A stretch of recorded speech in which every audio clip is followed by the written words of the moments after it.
The moment the ceremony ended and the guests drifted off, a woman burst in, eyes brimming with tears. "Serena, Phoenix grabbed the wrong ring. The one you're wearing is mine. Can I have it back? Please?" I stared at her, blank. How do you grab the wrong diamond ring? You must be mistaken.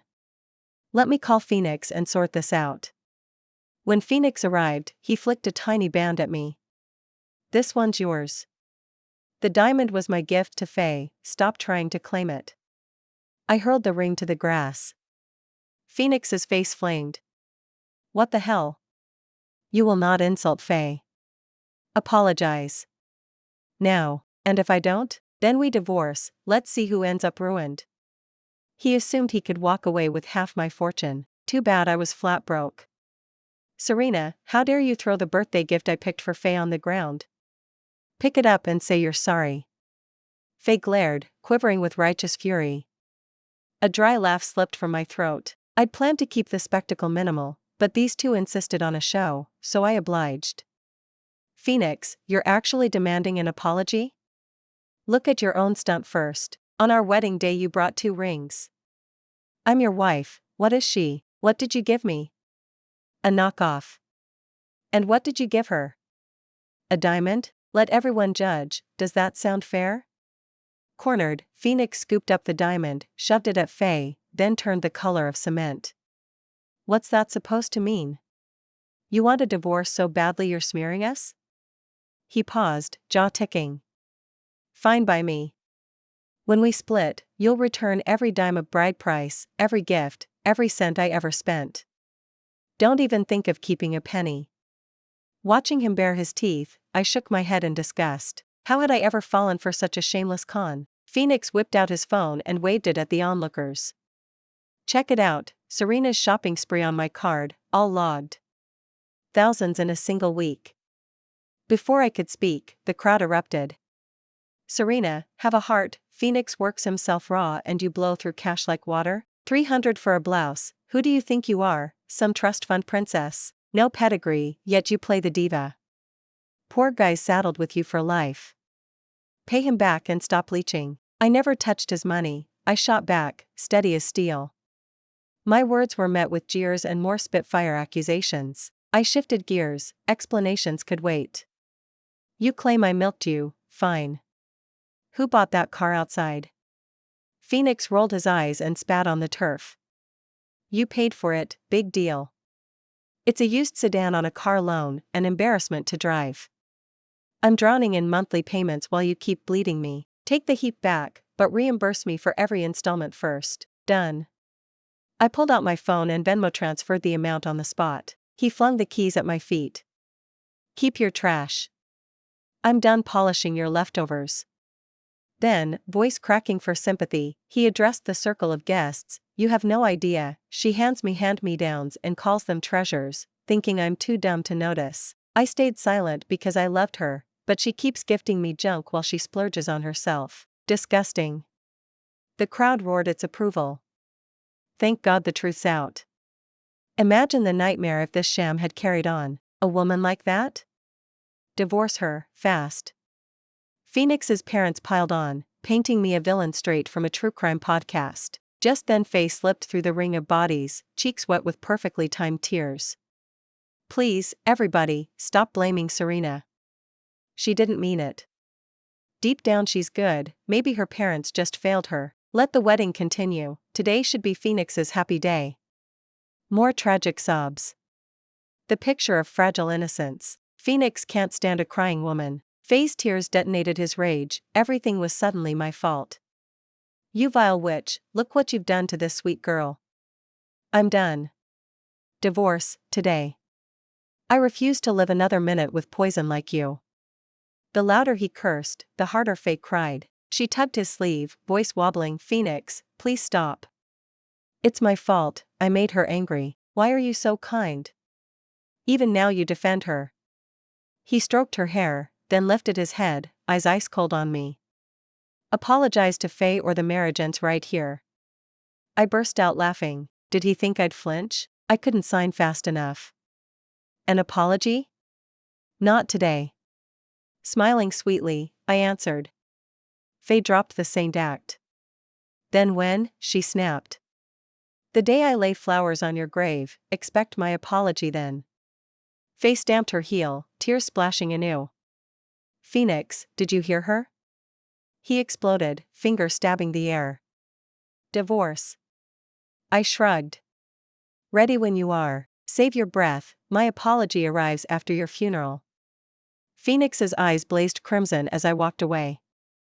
Get back here and return the gold band. Faye lifted her chin, tears magically gone. That ring cost thousands. Since you want the divorce, hand it over, unless you plan to steal it. Their friend surged like a lynch mob. Oh no, you don't. Give Phoenix his property first, helping yourself to whatever isn't nailed down? Classic. How many times have you pulled this? Phoenix fanned the flames. Check your bags, people, make sure she didn't lift anything on her way out. A lot of people were rifling through their bags and pockets, as if they actually had something important inside. I slipped the ring off and flung it at his feet, gave a cold little laugh. Give it back to you, couple $1,000, right? After all these months together, this is the most expensive thing you ever gave me. Another laugh slipped out after I finished. That laugh set Phoenix blazing. He wanted nothing more than to slap me. Shameless. You bled me dry, then trash me? You want to play dirty, fine. If we're divorcing, we're balancing every last cent. That little startup you run? We built it together. Without me there is no company, so half of it is mine. When I stayed silent he kept going, the condo, the furniture, most of it came out of my pocket.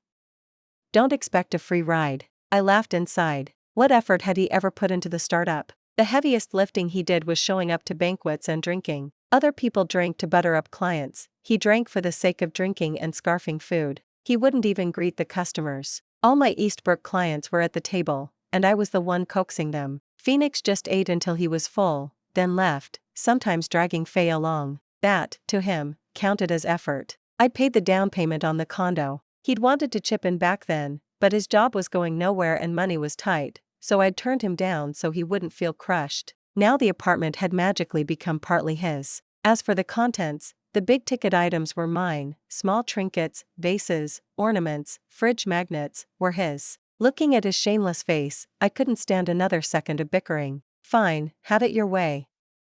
I'll hire a lawyer, we'll tally every asset. I won't touch a dime of yours, and you won't walk away with a penny of mine. After a beat I added, over the years I've handed you plenty of gifts. Anything you threw away, reimburse me at full price. Anything still in one piece, bring it back, every single item. I turned and left without another glance. In the car I replayed the gifts I'd given Phoenix. Limited edition jerseys and sneakers, a Rolex, and a single trading card worth well over $100,000. Most of what I'd picked were collectibles, things that rise in value. Some I'd scored online, I still had the order histories. Others I'd bought in brick-and-mortar stores, no digital trail. Still, I drew up a complete list and texted it to his number. To keep him from denying it, I attached photos of every present. When I'd handed them over I'd usually snapped a selfie with him holding the gift, sweet memories, never guessing they'd turn into key evidence. Minutes later Phoenix called. The moment I picked up, curses poured out of him. Have you no shame? You bought a mountain of knockoffs, maybe 10 grand total, and now you're billing me $1 million? You're money crazy, you disgusting leech. Before I could answer he hung up. He rang again almost immediately, same venom in his voice. You claim those things are real? Where did you even get them? Did you scam someone? While we were together were you seeing other men? Did you re-gift stuff they gave you? I cut him off coldly. Where they came from is none of your business. Return every item. Miss so much as one and I'll take you to court, you bitch. I powered the phone down before he could finish. I'd planned for everything, except how shameless Phoenix could be. The next day he showed up at my door hand in hand with Faye. He hauled 2 cartons out of the car, dumped them on my steps, and kicked one hard. Serena, here's every piece of junk you ever gave me. We're even. From now on you owe me. With that he planted a deliberate kiss on Faye. They sauntered off wrapped around each other. I opened a box. Inside lay a jumble of presents I'd once chosen. I lifted a limited edition jersey, glanced at it, and dropped it on the ground. Hold it right there. These are all fakes. Phoenix pulled open his car door and looked back, grinning. Fakes? Not my problem. If they're fake, that means you gave me fakes in the first place. The door slammed, the horn blared for several seconds while the engine refused to start. The window slid down and Phoenix stuck his head out. I've repaid you, now it's your turn. You know damn well how much I've spent on you.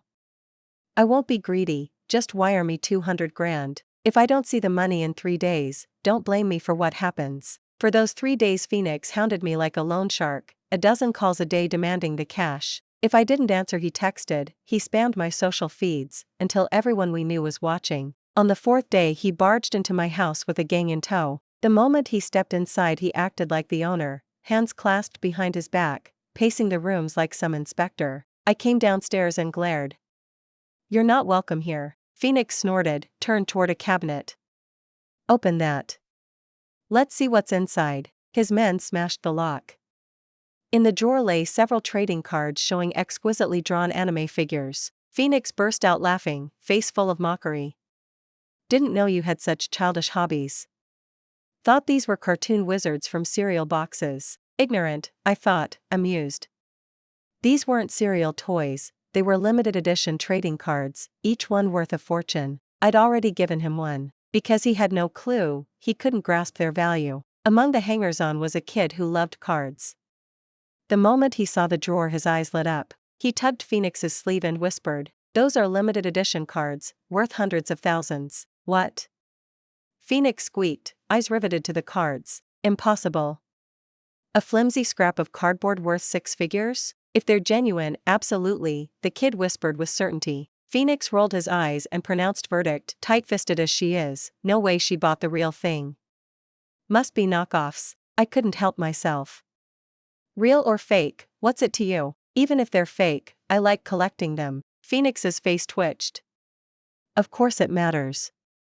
You owe me big, and since you won't pay up, I'll help myself to whatever's in your house. So that was the real aim, loot my things under the cover of debt collection. I waved my phone at him. Lay a finger on anything and I'll call the cops. Phoenix didn't flinch.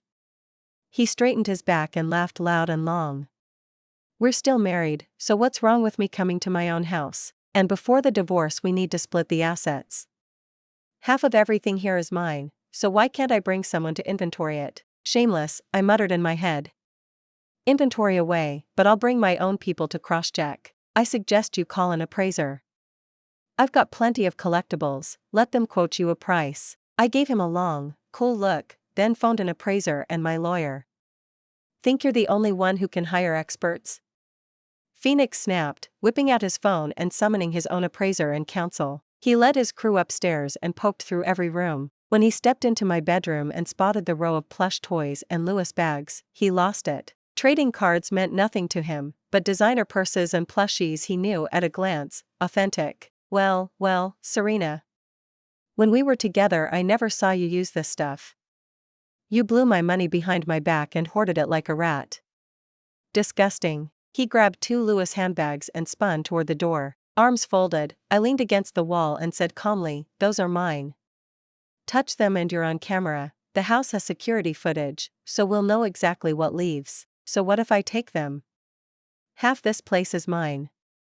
You've got 2 more bags, 2 for you, 2 for me, fair and square." I shook my head and smiled. Whether they belong to you is for the court to decide. Or ask your lawyer when he arrives. Taking them now would be theft. Phoenix hurled the bags to the floor and stomped downstairs. 10 minutes later, before our experts had arrived, Faye breezed in with a clique of girlfriends. The instant she crossed the threshold she draped herself over Phoenix. "Phoenix, baby, I missed you." After a cozy moment she shot me a smug smirk, then turned to him. "Let me introduce Lily, top trading card collector." Phoenix asked eagerly, "Are Serena's cards real?" Lily didn't even lean in, she simply shook her head. "Fake, absolutely fake. I saw the photos, good replicas, but not genuine. The real ones in my vault." Phoenix grinned, victorious. "Got anything to say now, Serena? Still trying to con me?" Faye chimed in, syrupy sweet. "Maybe she didn't mean to trick you, Phoenix. She probably paid big money, just got duped." "Wouldn't surprise me," Phoenix agreed, looking at me like I was trash. Faye sauntered to the display cabinet, plucked out a card, and flashed an evil smile. Then, right in front of me, she ripped it in half. As she reached for a second card, I darted forward and shoved her away. "Keep your hands off." Faye lost her balance and hit the floor, eyes brimming as she turned to Phoenix. Phoenix's temples throbbed. He hauled her up and glowered at me. "Have some class." "Why'd you hit her, jealous?" I rolled my eyes. I pulled up the purchase order on my phone and waved it between their faces. "I paid 150 grand for that card." "You just destroyed it, pay up." Before they could speak, I gave a cold laugh. "Don't bother claiming it's fake. Even if it were, I paid real money. A judge will make you reimburse every cent." Faye stared, stunned, then whimpered to Phoenix. "She's bullying me." Phoenix soothed her, then snarled, 150 grand because you say so? I say $1. Sue us if you've got the guts. If the court awards you 15 million, I'll write the check. As if you could afford it, I thought, and let the matter drop. Just then both appraisers and both lawyers arrived. The two experts stepped into the living room and froze, eyes widening at what they saw. Recovering, Phoenix's appraiser spotted the shredded card on the carpet. He bent, lifted a fragment, and barked, "Who did this?" For some reason Faye felt invincible. "I did." "So what?" "Don't tell me it's real." "It is real." A hush fell. Faye shook her head furiously. "No way. My friend's the top collector, she has the real one." Her pal had never examined the card up close, but since she herself had paid a fortune for an identical copy, she was certain hers was genuine. Now the expert had called hers fake. Panic flashed across Lily's face as she crouched, retrieved the other half, and studied it. As a seasoned collector she knew the signs. Her knees buckled and she sat down hard. "Hers is real," she whispered. Then she burst into loud, racking sobs. "How can hers be the real one?" Muttering, she suddenly scrambled to her feet and bolted for the door, wailing like a madwoman. Phoenix and Faye stood frozen. So whose card was authentic? Phoenix's face darkened. He ordered the experts to inspect every piece. The specialist lifted the remaining cards, scrutinized them, and said grimly, "In my professional opinion, these are all genuine. If you doubt me, submit them to any authorized lab." My appraiser examined them as well and concurred. Faye shrieked. "So what if they're real? She bought them with Phoenix's money, so they're ours, every last one." She lunged to snatch the cards, but the lawyer she'd hired blocked her. "Faye, calm down. Out of my way. I paid you, whose side are you on?" She shoved her attorney, who sighed in regret for ever taking the case. Watching her tantrum, I turned to my lawyer. "Emery, if she grabs my property in a moment, what's the charge?" Emery answered levelly, "Home invasion robbery, minimum a few years, up to 10 plus. Faye froze, then retreated, teary and deflated. Phoenix's complexion kept darkening. He forced a strained smile, struggling to keep his composure. "It really is great. We split the money right after we sell it." I couldn't hold back a cold laugh and told the lawyer beside me to spell out, nice and clear, exactly what circumstances allow one spouse to walk away with half the other's assets. Emery calmly explained for both of them. Marital property can only be divided 50-50 when certain conditions are met. The moment you say "I do" doesn't automatically entitle you to half. First, are these things even community property under Serena's name? Plus, your marriage lasted only a few days, which raises suspicions of fraud. The court will probably refuse to treat some of those assets as jointly owned. The longer Phoenix listened, the more scared he got. He suddenly roared, "Bullshit," then spun toward his own lawyer. The attorney thought it over and offered a limp defense anyone could hear through. Everyone in the room could tell Phoenix had no real chance of grabbing half my fortune. Watching his face crumble in panic, I gave him a friendly reminder. "Don't worry about dividing my assets just yet. First figure out how much of my money you've burned through these past years. Every dollar comes back to me." Faye shrieked, "How could Phoenix have spent your money? He has his own, it's you who kept bleeding him dry. Shameless much? You're flipping the script right to the end. If you had an ounce of decency you'd hand him every penny you own as compensation." I snorted, stared Phoenix down with dead cold eyes. "Don't assume I'm blind to your little stunts. And don't forget, anything short of cash leaves a digital trail. We can trace whose money is whose, crystal clear. A few days ago I had the startup pull a full audit. I'll go upstairs and grab the report." Phoenix flinched, then barked at me to stop. "Spare me your games. Who knows if your so-called audit is even legit? You love lying. I don't trust a single thing from you. I smiled sweetly. Doesn't matter. I'll let you look anyway. I knew exactly what he feared, being exposed in front of Faye. Faye came from good stock. She snubbed anyone who couldn't match her lifestyle. To win her heart, Phoenix constantly raided my company accounts to shower her with luxuries. If I tabled the evidence, her feelings for him would evaporate on the spot. Phoenix understood that perfectly, muttered one last excuse, then turned to Faye. No point wasting breath on this woman.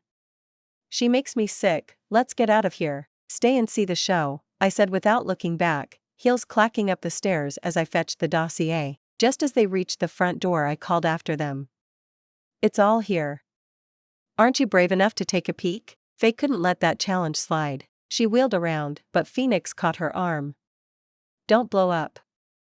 Let me talk to her. With Faye steadied, he strode over and lowered his voice. For old time's sake, apologize to Faye and I'll write off what you owe. Refuse the divorce if you want, but sign every last share of your wealth over to me. I'll keep you around, but you keep your nose out of my life. I couldn't fathom what sewage filled his skull for that level of shamelessness, yet Phoenix clearly believed I couldn't survive without him. Who on earth fed him that delusion? Faye's boasts outdid even his. A woman like you isn't fit to breathe the same air as Phoenix. But if he still feels something, I suppose I can stomach sharing, if you behave and stay out of our way. Phoenix pulled Faye close and planted a loud kiss on her cheek. Where else could he find such a gem? Absolutely perfect. He eyed me from a self-made pedestal and declared, mostly to himself, that settles it. No need to act coy, I know you can't live without me. With a flick of his wrist he signaled his crew. Like hungry wolves they scattered, some upstairs, some downstairs, grabbing whatever they could. Stop right there. This is robbery. I shouted, but they ignored me. When I tried to block them, two heavies pinned me in place. Faye chirped bright ideas from the sidelines. This witch won't quit. We need leverage, let your buddies have some fun, snap a few photos. Phoenix nodded, clapped his hands.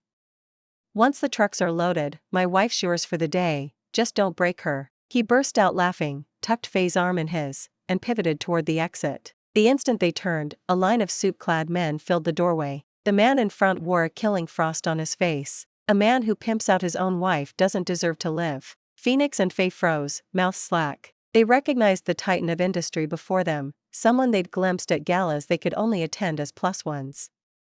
They weren't fit to tie his shoes. Phoenix forced a grin, voice syrupy. Julian, hi, Phoenix, CEO of Phoenix Media. Julian cut him off with a slap. Shut your mouth. You disgust me. You dare touch my niece? You've signed your own death warrant. Niece? Phoenix whipped his gaze around until it landed on Faye. Maybe there's a mistake? Faye and I are close, I never laid a finger on her, ask anyone. Faye produced a wan smile, eyes on the marble floor. She was definitely not Julian's niece. Julian delivered a second slap, then strode straight to me. You okay, kid? Uncle, you're finally here. Another minute and they'd have torn me apart. I squeezed out a few sparkling tears. Phoenix cradled his swollen cheek, looked from me to Julian, and sudden understanding twisted his features. He spat in my direction. Now I get it. No wonder you could afford all this junk. You've been Julian's kept pet all along. The insults poured faster, fouler. Slut. How long have you two been screwing behind my back? You cheat on me, then want half my assets? Dream on, every cent you have is mine. Julian's glare turned volcanic. Phoenix backpedaled. Julian, it's a misunderstanding. She tricked me too. Had I known she was your mistress, I'd never have touched her. How much of your cash did she blow? Look, those cards on the floor, she bought them with your money. Not that you care, but I thought you should know. Then I should thank you? My uncle's voice carried a razor-sharp chill. Few people had ever known, from the time I was small, that I had an uncle like him. Everyone assumed my family was merely average, yet I somehow kept buying high-end things. In truth, my uncle bought them for me. Some mistook those luxuries for knockoffs, Phoenix and Faye among them. My parents are the drifting sort, they hate being tied down and love a carefree life. Their favorite pastime is traveling hand in hand to every corner of the world. For the sake of fun, they walked away from running the company ages ago and handed the entire thing to my real uncle. I met Phoenix in college, and we fell in love. Back then he seemed honest, hardworking, and ambitious. After graduation we hustled side by side at the same startup. Thanks to my uncle's quiet backing, my own company rose fast. Once I had capital to spare, I helped Phoenix set up a small firm, which is how he met Faye. I thought Phoenix and I would grow old together, but a single diamond ring on our wedding day ripped off his mask and bared his true nature. Within days every ugly habit surfaced, enough to make my heart pound with dread. I slipped my arm through my uncle's, pulled out my driver's license, and told him to show his as well. Here are both our IDs, look carefully and see exactly what we are to each other. Craning his neck at the 2 cards, Phoenix went slack-jawed. The information was plain, we share a surname, and the address lines are identical. When he looked up again, he noticed the family resemblance. Still, he clung to a shred of hope. What does this prove? I've known you since college.